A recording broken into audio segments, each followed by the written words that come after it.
Hello and welcome to Nitro Talk.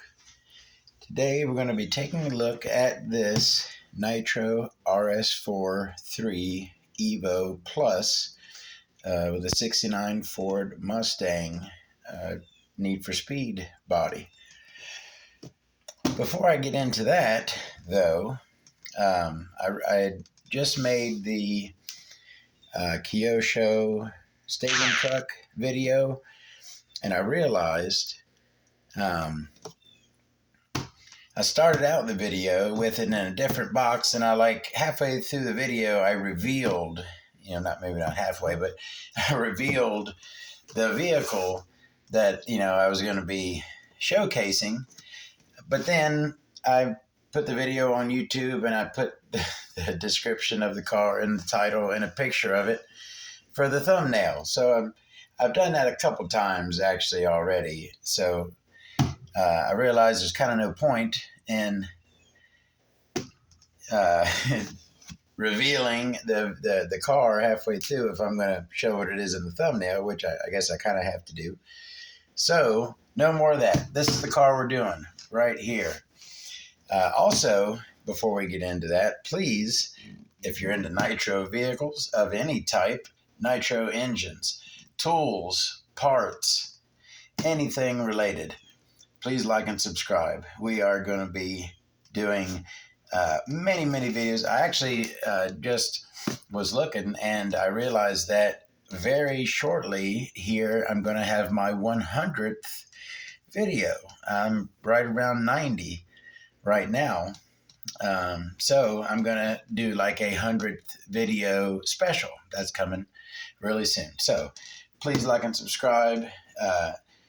We're going to hit 100 and we're going to keep going. I promise you, we will hit 500 videos. That is how much stuff I have planned for this channel. Tons and tons. All right. You may have saw over here in the other video, you probably can't see it right now, but I swung by my local hobby shop to get some fuel. Now, I'm kind of either way. I like the Power Master in the can, and I also like the Bones Brew. I kind of needed it ASAP, so I went to the local hobby shop to pick it up, and it was actually a pretty good deal. I've heard that fuel prices have been skyrocketing, $37.95 for a gallon of 25% here. It was a pretty good deal, so I went ahead and grabbed a 2-piece nugget. So I have plenty of fuel for the upcoming race season.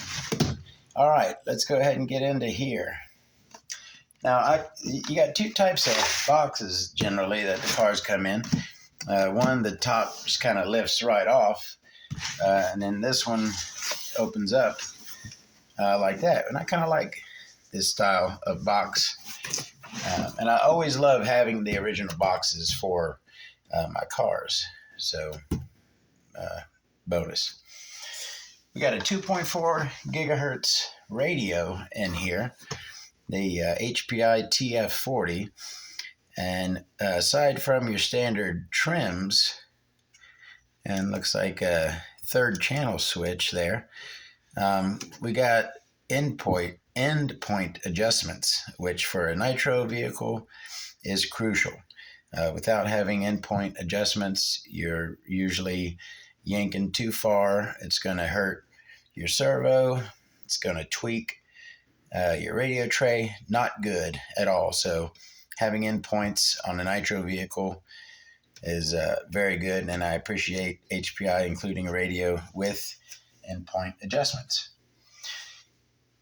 Now, we have the stuff that came with this kit, and then with this one here, got a little bonus, a glow igniter with charger, a screwdriver, and a four-way there. But this here is the included accessories, and I tell you what, HPI does it right when it comes to including spare parts. Not only do they have a little tool kit in here with a 4-way, a turnbuckle wrench, a hex key. Looks like even a spare air filter elbow there. But you have servo saver parts for other servos. If you have a 23 or 24 tooth spline servo, you got your servo saver parts there. You got a spare exhaust gasket, axle pins, drive pins. Oh, look at that, I'm dropping stuff. Someone did get into here and snagged something, and looks like I dropped a washer out of there. Let's make sure that gets back in there. And all right, what else? That didn't come with it, of course. That somebody threw that in there. And in this bag, which is just awesome, body posts. You got shock collar adjusters, C blocks there. What the heck ever those things are called, I can't think now. Axle carriers. Lots of good spares in there. Good job, HPI, for including that stuff with your vehicle. All right, little important information, quick start guide there, nothing too cool. Got, I think it's like a registration card right there to go online and register your vehicle. And then a nice full-size instruction manual with, I believe, yeah, this has a full build, I believe. Let me see. Maybe not. Some of them, maybe this doesn't have a full breakdown and build. Yeah, maybe not. But it's a lot of info in here. Okay, it's got an exploded view, which, yeah, that's as good as a tear down and rebuild. That's where everything goes if you needed to tear it down and rebuild it in parts. But yeah, good manual there. And then we have a RTR 3 Evo Plus sticker sheet in there, a little oil on it. That ain't cool. All right, so there's our extras. We're getting into the meat and potatoes now, the good stuff. Throw that back in there. Now, what's up with this here? Kind of unique cardboard situation. Cool, different. All right, I'm gonna go ahead and pull this out of here. I'm gonna move the box out of the way. We've seen the box. And I'm gonna bring in our Duratrex work stand here. Boom. All right, that is our, sure we gotta have a full spin there. That is our RS4 3 Evo Plus with the Mustang body. Now, I'm seeing that road rage on the tire, that road rash. I'm thinking about Sega Genesis games from the 90s. That road rash on that tire, on that wheel there, does not look good, but we deal with it. Body, though, appears to be in very nice shape. Got some velocity stacks there added on. This looks like the rear end is screwed on there. It's a separate piece. And there's also light pods in the front. We'll go ahead and take that body off of there. We'll get a look at it. And we'll get into the car. Body clips. Now, I personally, you see that right there? If I was running this car, I would have to put some washers under there. I do not like having the body loose like that. And it's not simply, it just needs to go down another hole. There isn't another hole there. That's the gap. Now, oh, you know what? let me go ahead and show y'all a little trick. Now that I'm thinking about it, I'll have to do another Todd's Tips video for this. This is an old trick I kind of forgot about. I haven't done it in a long time. All right, so what you can do is take you some fuel line. You can do this with O-rings as well, but some fuel line works and is really cheap. Just kind of take and cut you some, let's see if I can get some nice uniform ones here.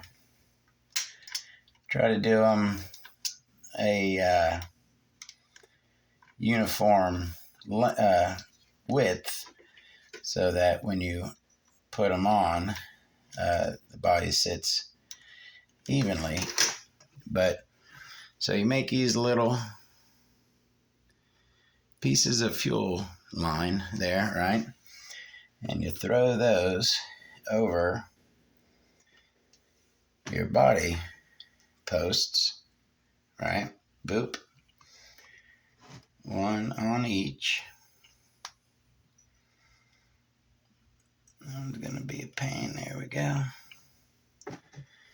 And then some on those front ones.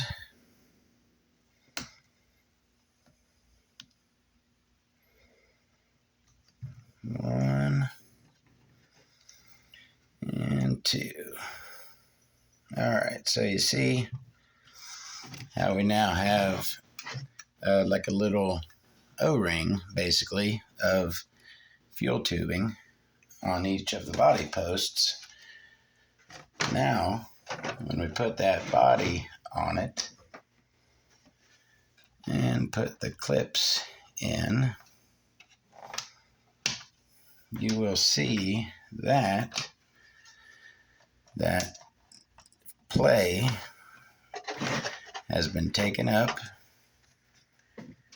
Now the body sits firmly on there, and that also helps because it is silicone.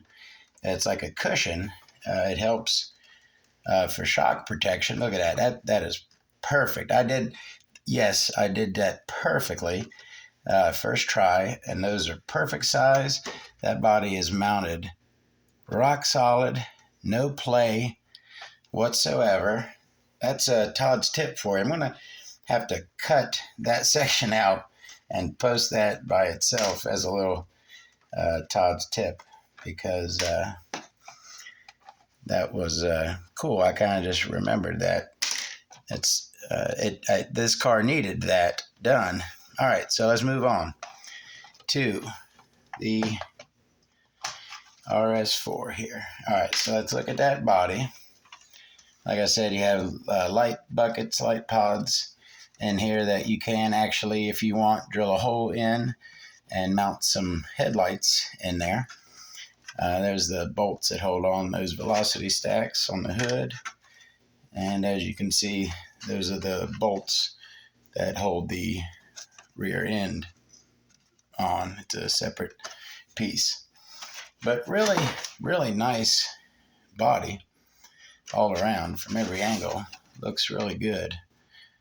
Very, very nice body. All right. So the RS4 3. The RS4s 1 and 2 were belt drive vehicles, whereas the 3 here is a shaft drive vehicle. One thing I had noticed, I was speaking with someone in the groups about this.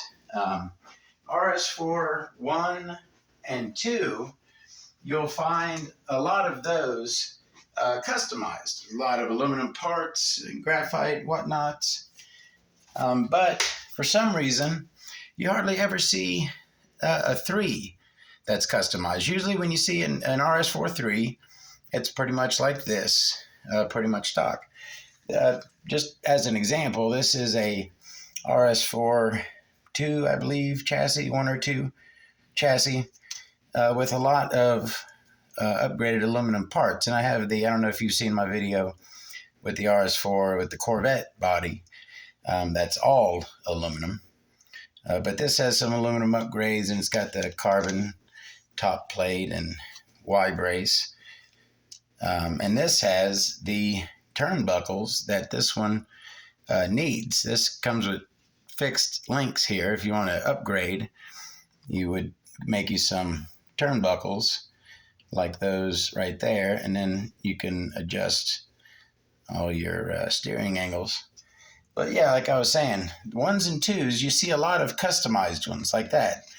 But when it comes to threes, I don't know if it was by the time the 3 came out, the full aluminum cars were out of vogue at that point. I don't really know exactly what it was, but like I said, you just don't see a lot of aluminum top plates, carbon stuff for the 3 here. They're pretty much all stock, I see. The radio tray on this completely detaches. Just take out a couple body clips there, detach the servos, obviously, and the entire radio tray comes off of here. Very handy for if you need to clean it.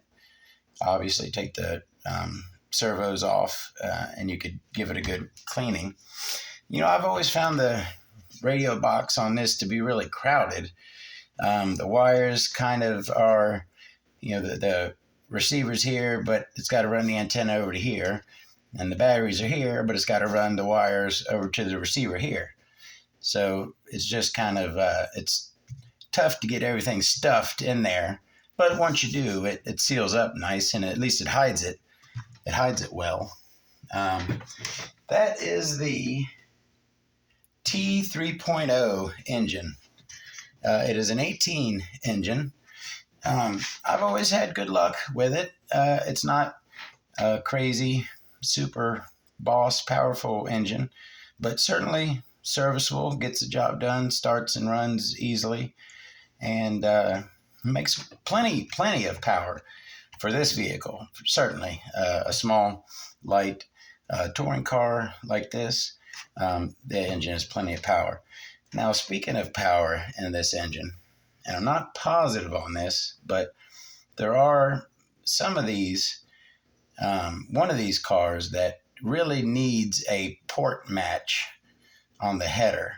I'm not sure if it's this one, but one of these cars, if you take the header off, you'll see that the hole is much smaller on the header than what's coming out of the exhaust port. So you can open up the header a bit and get some more airflow, get some more power out of the engine. I believe that it is this car, but I haven't taken this header off and looked to be positive, so don't quote me. But it's one of these that really can benefit from a port match. I will, in the future, make a video on port matching your header on these side exhaust engines. The tuned pipe that comes with this, it's a metal tuned pipe. They even advertise it on the box, aluminum tuned pipe. I never really liked this pipe. It works fine, but it's one of the first things. I've had a few of these in the past, and one of the first things that I would do to upgrade one of these is swap out that pipe for a better one. Obviously, this is a 2-speed baby. We love that. Most of these touring cars do have a 2-speed. I like the orange anodized aluminum on these cars, the shock caps, the arm pin holders down there, the spur gears. Look good. I like the orange on there. You have a primer on this tank, which some people will remove the screw there. I'm not against that, but generally only will mess with it if I'm having a leak problem, which I don't really have trouble with those very much. I don't use them. I think that's where you'll run into trouble, is using them a lot. I just kind of leave them be. If they don't leak, I just kind of leave them be. The tanks on these RS4s are notoriously tiny, very small tank on there. But with these small blocks, it's enough to get you ample runtime in it. And speaking of runtime, these things are good and fast. Go up to about 50 miles an hour, bone stock like this. And 2-speed, like I said, very fun to drive. Maybe not the best handling car as far as like a racing grade, but certainly a lot of fun. And very, very fast. 50 miles an hour is plenty of speed for a 10 scale touring car. Definitely. These will cook and book. And they get with the 2-speed fast acceleration and fast top end. You get with the 2-speed, you get the best of both worlds there.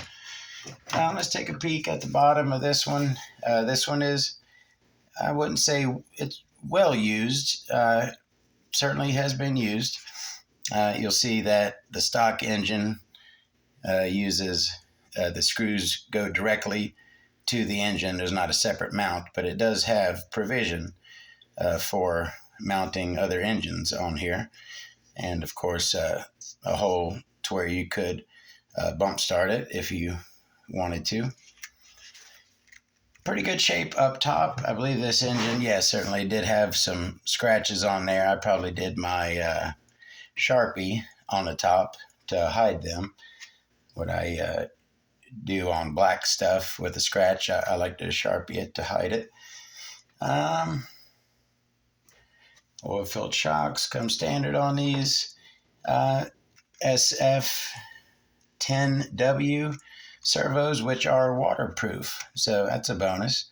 Not, the strongest and quickest servos on the market, but certainly do fine for stock pieces. Yeah. These cars are a blast. A lot of fun. They're pretty common. A lot of these were sold, so there's a lot of them out there. This is one of the more popular ones. This particular Mustang here is a very popular one. They sold a ton of these, so you can come across them. Not too tough to find an RS4 3 nowadays. I think that's foam bumper in the front. You need to have. You're certainly going to be hitting some stuff. It's certainly possible to run into some stuff with a car moving at 50 miles an hour. Thank you very much for watching. Hope you enjoyed the video. Tons more videos coming. Thank you very much. Hope to see you there. Have a great one.